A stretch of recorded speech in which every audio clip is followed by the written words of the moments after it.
Shalom Bapak Ibu, selamat pagi. Selamat bergemar bersama saya Dwi Soekarto SPD. Adapun bacaan gemar hari ini terdapat dalam Efesus pasal yang kedua. Berikutnya mengenai semuanya adalah kasih karunia. Demikian bunyi firman Tuhan. Kamu dahulu sudah mati karena pelanggaran-pelanggaran dan dosa-dosamu.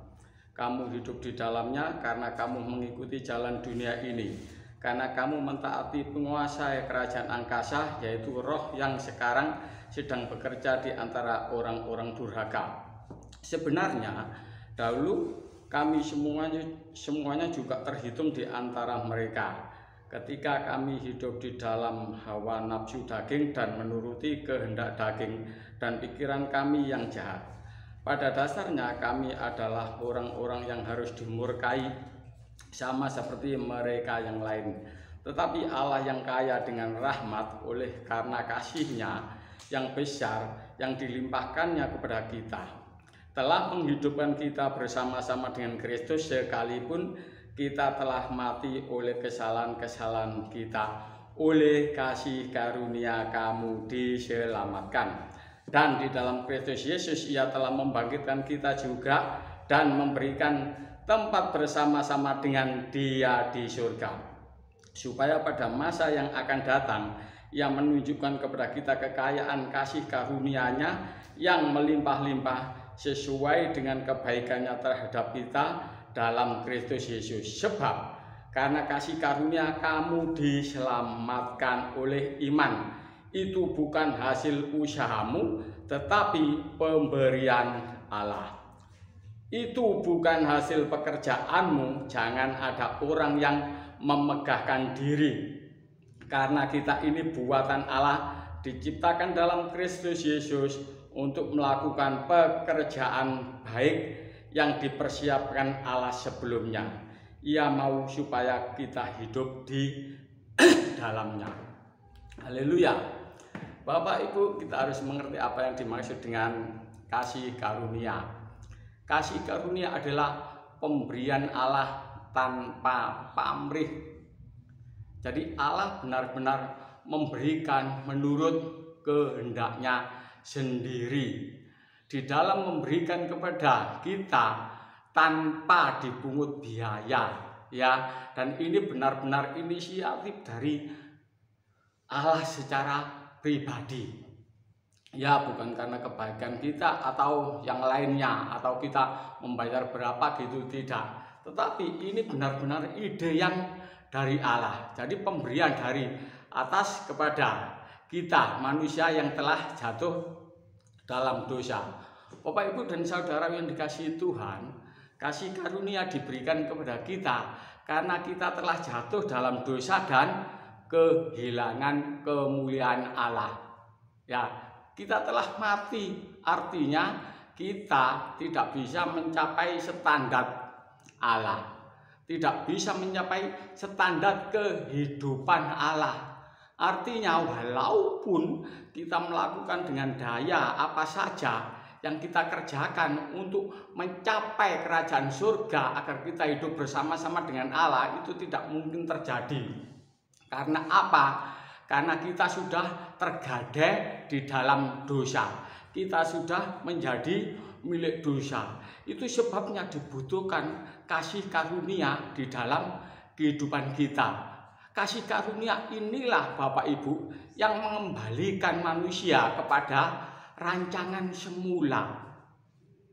Apanya yang dikembalikan? Yang dikembalikan adalah pikiran, perasaan kita dikembalikan agar kita memiliki pikiran, perasaan seperti manusia awal yang didesain oleh Allah, yaitu hanya untuk kemuliaan Allah Bapa saja. Seperti Tuhan Yesus Kristus, dikembalikan seperti Tuhan Yesus Kristus. Makananku adalah melakukan kehendak Bapa dan menyelesaikan pekerjaannya. Setelah manusia jatuh dalam dosa dan kehilangan kemuliaan Allah, segala perbuatannya itu semata-mata hanya untuk kebaikan pribadinya. Jadi benar-benar egosentris. Padahal kita diciptakan untuk kemuliaan Allah Bapa. Itu sebabnya dibutuhkan satu kasih karunia. Kasih karunia inilah Bapak Ibu yang mengembalikan kita kepada cara berpikir seperti Tuhan Yesus Kristus, hidup bertindak seperti Tuhan Yesus Kristus. Jadi kasih karunia ini memberikan kemampuan kepada kita untuk melayani Bapa kembali, untuk memberikan hidup kepada Bapa kembali. Sebab apa? Karena kita dihisapkan di dalam kebenaran Kristus. Jadi kebenaran kita tidak mampu untuk memberikan yang terbaik kepada Bapa. Tetapi setelah kita mendapat kasih karunia, maka kita dipersatukan dengan Tuhan Yesus Kristus. Artinya Tuhan Yesus ada di dalam hidup kita. Kita dimiliki oleh Tuhan Yesus Kristus. Seperti perikop selanjutnya, yaitu setelah kasih karunia diberikan dalam hidup kita, maka kita dipersatukan di dalam Kristus, ya. Tetapi ayat yang ke-13, ya, Efesus pasal 2 ayat yang ke-13, tetapi sekarang di dalam Kristus Yesus, kamu yang dahulu jauh sudah menjadi dekat oleh darah Kristus, karena dialah damai sejahtera kita yang telah mempersatukan kedua pihak dan yang telah merubuhkan tembok pemisah, yaitu perseteruan. Ayat 18, karena oleh Dia kita kedua pihak dalam satu roh beroleh jalan masuk kepada Bapa, ya. Demikianlah kamu bukan lagi orang asing dan pendatang, melainkan kawan sewarga dari orang-orang kudus dan anggota-anggota keluarga Allah. Jadi melalui kasih karunia ini Bapak Ibu, kita dikembalikan lagi menjadi milik Allah, menjadi warga kerajaan Allah. Itu sebabnya Tuhan Yesus mengajarkan kepada kita untuk memikirkan hal-hal yang ada di kerajaan surga, untuk memindahkan hati kita dalam kerajaan surga. Di mana hartamu berada, di situ hatimu berada. Artinya hati kita harus tertuju kepada LB3, langit baru, bumi baru. Karena kita sudah bukan menjadi milik kita sendiri, tetapi kita sudah menjadi milik Kristus. Artinya kita dipersatukan di dalam Tuhan Yesus Kristus, dan melalui Tuhan Yesus Kristus di dalam hidup kita dan hidup kita di dalam Tuhan Yesus Kristus, kita dipersatukan dengan Bapa. Oleh karena Roh Kudus ada di dalam hidup kita. Demikianlah Bapak Ibu Gemar, dan saya akan mengakhiri dengan sebuah pujian.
Tuhan Yesus kan datang.